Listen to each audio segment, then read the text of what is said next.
New year రాబోతోంది. ఈసారి మీ పార్టీని ఫామ్ హౌస్ లో ప్లాన్ చేయాలనుకుంటే వెంటనే డోసే యాప్ ని డౌన్లోడ్ చేసుకుని బుక్ చేసుకోండి. నమస్తే రమ్మగారు. నమస్తే జయ. రమ్మగారు, ఏదైనా మంచి విచిత్రమైన కథ ఏదైనా ఉంటే చెప్పండి. నిజానికి ఇది బేతాళ కథే, కానీ మనం మామూలు కథగా చెప్పుకుందాం. ఓహో. ఎందుకంటే నేను సాటిస్ఫై అవ్వాలి ఆ క్వశ్చన్ తోటి, ఆ ఆన్సర్ తోటి. ఆహా. అందుకని బేతాళుల్లో నుంచి తీసేసారా? చేసేసి మామూలుగా చెప్పుకుందాం. అట్లా మేము చిన్నప్పుడు అలా చాలా చేసేవాళ్ళం. మన ఇష్టం. అదే, పూర్వం ఒక భూస్వామికి ఒక కొడుకు ఉండేవాట. వాడి పేరు సమయస్ఫూర్తి. బాగుంది. అయితే ఈ సమయస్ఫూర్తి పెద్ద పని చేసేవాడు కదా, తెలివిగా ఉండేవాడు. వాళ్ళ నాన్న వాడు ఎప్పుడు పోటాడుకుంటూ ఉండేవాళ్ళు. ఈ నువ్వు తెలివి గలవాడివి, పని చేయాలిరా, వ్యాపారం చేయాలిరా అనేవాడు. బాగా డబ్బులు గలవాడు. వ్యాపారంలో ఈ అబ్బాయికి ఆసక్తి లేదు. వీడికి ఏదో చేసేయాలి, ఎక్కడికో వెళ్ళిపోవాలి, ఆ కొండకేయాలి, గోడకేయాలి, అలాంటివే ఉండేవి. ఓనాడు చాలా యుద్ధం అయింది. వాళ్ళ నాన్నకి వాడికి వాగ్యుద్ధం జరిగింది. వాడు పిల్లలందరూ చేసినట్టే వాకౌట్ చేశాడు ఇంట్లో నుంచి. చేసి అలా సముద్ర తీరం వైపుకి వచ్చాడు. వాళ్ళ ఇళ్ళకి సముద్ర తీరాలు ఉన్నాయి. వైజాగ్ లాంటి ఊరు అనమాట అది. సముద్రం వైపు సముద్ర తీరంలో నడిస్తే ఇక ఈ చికాకులు తగ్గుతాయి, చల్లని గాలి వాతావరణానికి. వాడు అలా నడుస్తుంటే వాడికి ఏమనిపించింది, అబ్బాయి ఎంత సముద్రం ఉంది, ఊళ్ళని పడవలు వెళ్తాయి ఇక్కడి నుంచి, దేశాంతరం వెళ్ళిపోకూడదు నేను, ఈ గోలేమిటి ఈ ఊళ్ళో ఎంతసేపు, అన్నీ సాగుతాయి కానీ నాన్న ఎంతసేపు తిడతాడు, ఖాళీగా ఉన్నావంటాడు, పని చేయమంటాడు, ఆ పని ఏదో ఇక్కడెందుకు చేయాలి, ఎక్కడైనా చేద్దాం అనుకుని ఆ దేశాంతరం వెళ్ళడం గురించి ఆలోచిస్తూ రోడ్డు మీద ఉన్నవాడు కదా టట పోయి అలలకి దగ్గరగా ఒక ఎత్తుగా రాళ్ళు ఉంటే ఆ రాళ్ల మీదకి పోయి నుంచున్నాడు. నుంచుని కాసేపు కాళ్ళు లాగవు, ఒక గట్టు మీద కూర్చున్నాడు.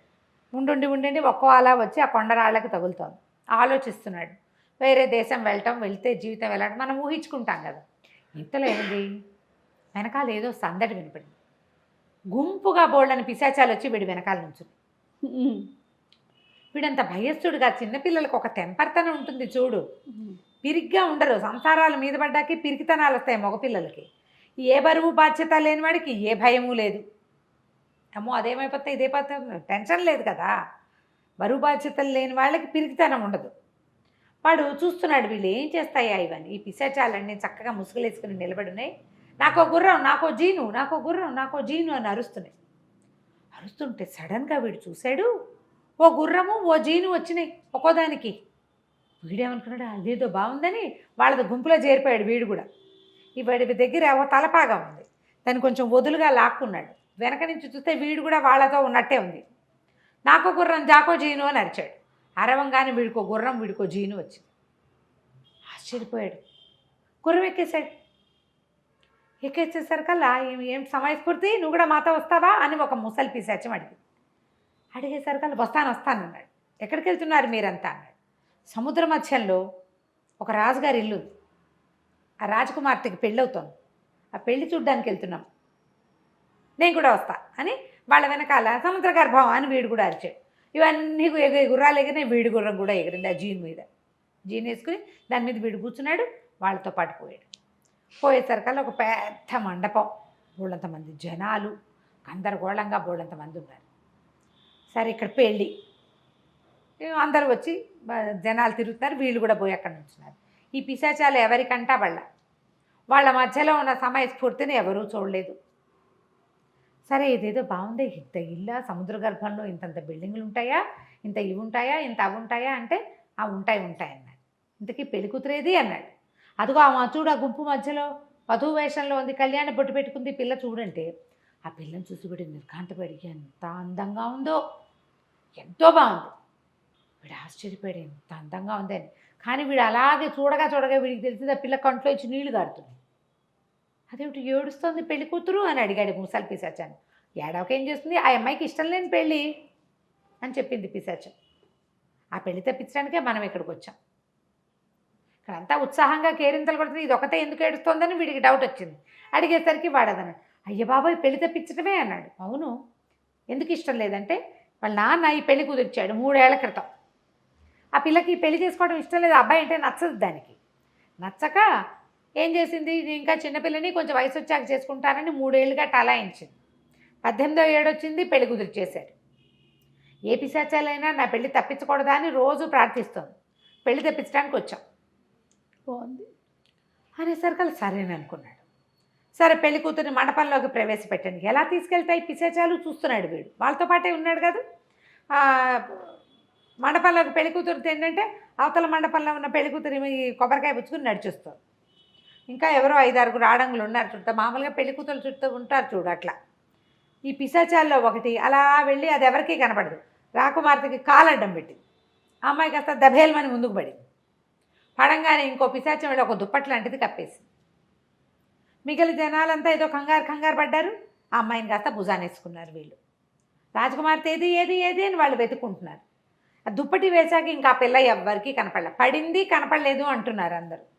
వీడు పరిగెత్తాడు వీళ్ళతో పాటు. అక్కడ చాలామంది మగవాళ్ళు ఉన్నారు, తనని వాళ్ళు ఏం పట్టించుకుంటారు. ఆ పిశాచాలని గుంపుగా పరిగెత్తుంటే వాళ్ళ వెనకాల పడి పరిగెత్తుకొచ్చేసాడు.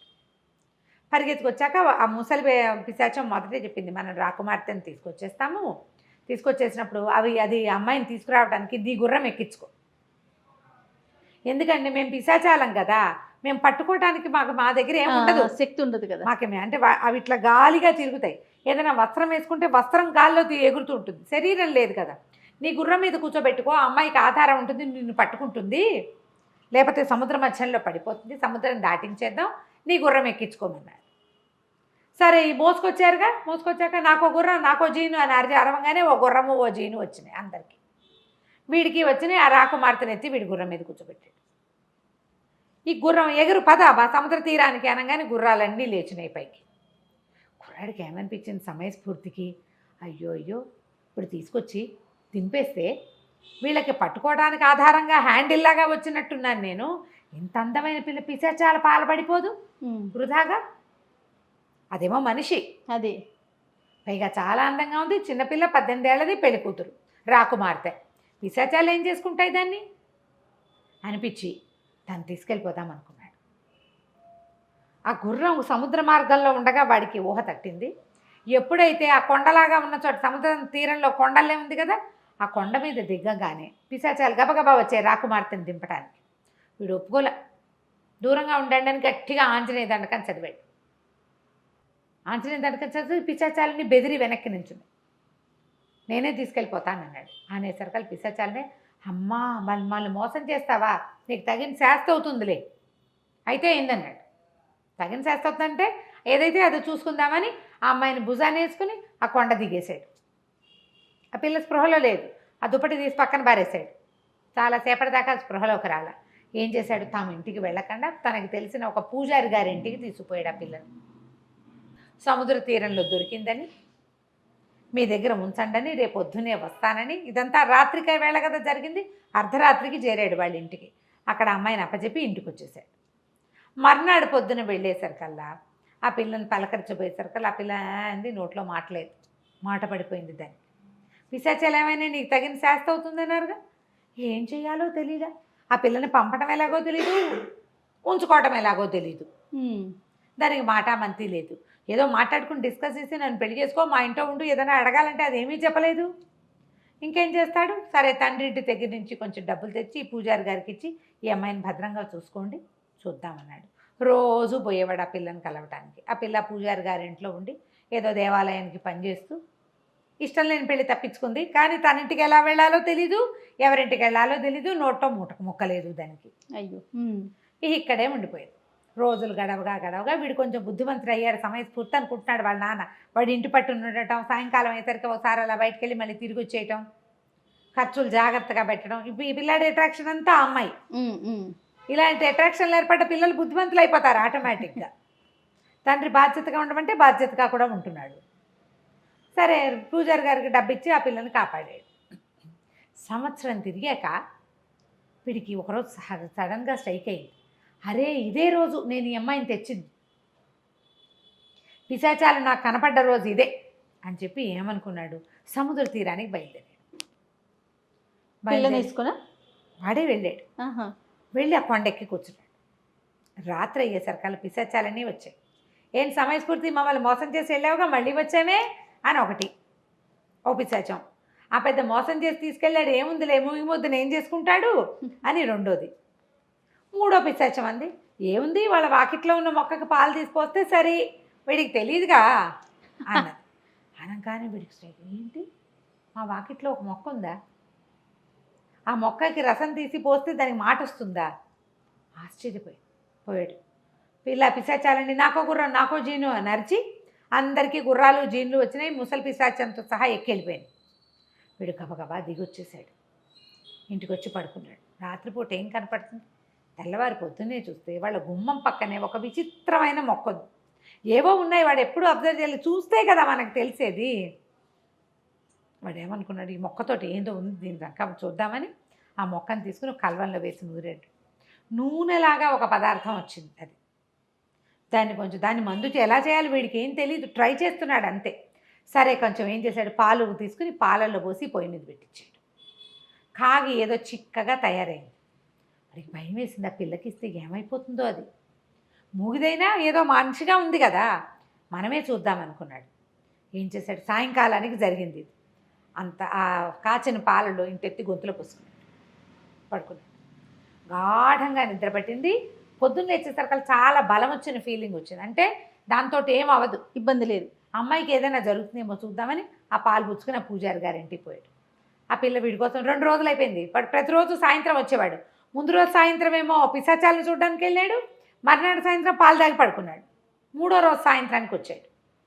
ఆ అమ్మాయి పాపం వీడు రాలేదని వెయిట్ చేస్తుంది. రోజు మనిషిని చూసే అలవాటు ఉంటే బెంగ పెట్టుకోరు. చూసేసరికి ఆ అమ్మాయి తన కోసం ఎదురు చూస్తుంది అనేసరికి వీడికి అర్థమైంది, ఈ పిల్లకి నేనంటే ఇష్టమని. సరే ఆ మంది ఇచ్చేవి తాగమన్నాడు. ఆ పిల్ల తాగేసరికి దానికి మాటలు వచ్చేసి